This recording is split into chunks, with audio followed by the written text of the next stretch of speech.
ତମ ନାଁ କ'ଣ? କ'ଣ ଅସୁବିଧା କ'ଣ ହେଇଛି?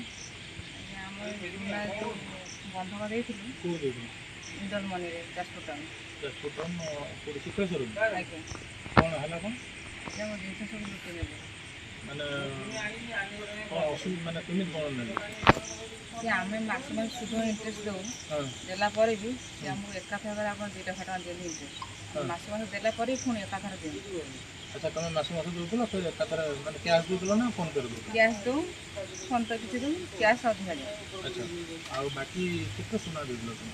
20 ଭରି ଉପରେ ସୁନା ହେବ। 20 ଭରି ଉପରେ ସୁନା। ସେ କିଛି କାଟିକି କାଟିକି ରଖନ୍ତି। କାଟିକି ରଖିଥିଲେ? ଆଜ୍ଞା। କାଟିକି ରଖି କେତେ ହିସାବ କରିଥିଲେ? ଅଫିସିଆଲି କେତେ ହିସାବ କରିଥିଲେ? ସେ 18 ଭରି। 18 ଭରି ହିସାବ କରିଥିଲେ।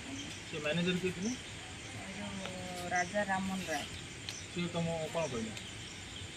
ସେ କହିଲେ ଆମକୁ ଯେଉଁ ଡେଟ୍ ଦେଇଥିଲେ ଆମେ ଯାଇ ପହଞ୍ଚିଲା ପରେ ସେ କହିଲା ଆଉ ତୁମର ଜିନିଷ ନାହିଁ।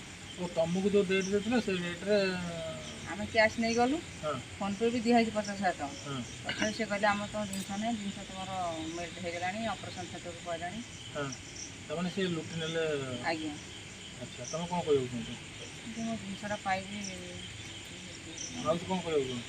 ମୁଁ ସେଇଆ ଭାବୁଛି ଜିନିଷ ଗୁଡ଼ାକ ପଳେଇଗଲେ କେମିତି ଫେରି ପାଇବି।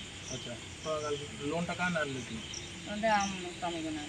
ତୁମ ନାଁରେ ନେଇଥିଲି? ତୁମ ନାଁ କ'ଣ? ଅନିଲ କୁମାର ବାରି, ଘର? ଜଗନ୍ନାଥ। ତୁମେ ଏଠୁ ଯାତ୍ରୀ ତୁମେ ବସି ଲୋନ୍ ନେଇଥିଲ? ଆଜ୍ଞା।